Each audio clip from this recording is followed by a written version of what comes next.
Hello, this is a simple demonstration on how to use the simple chord map.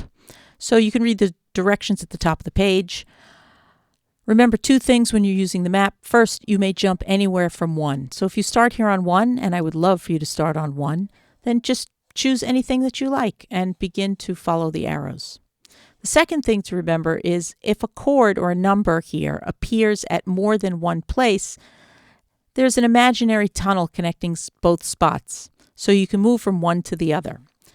In other words, if I find myself at 1 and then I choose to go to 2, and then I feel like I'm stuck because then I have to go to 5. I don't have any choices and I'm kind of stuck on this pathway down to 1.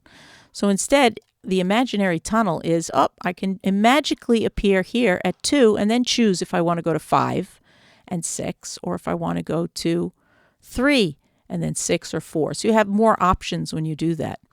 There's another place on the map where you have a duplicate, and that is again 5. So if you went from 1 to 5 and you're kind of stuck going back to 1, again, imaginary tunnel, you can presto changeo and magically appear right here and then have many more options to go down the pathway of your chord map.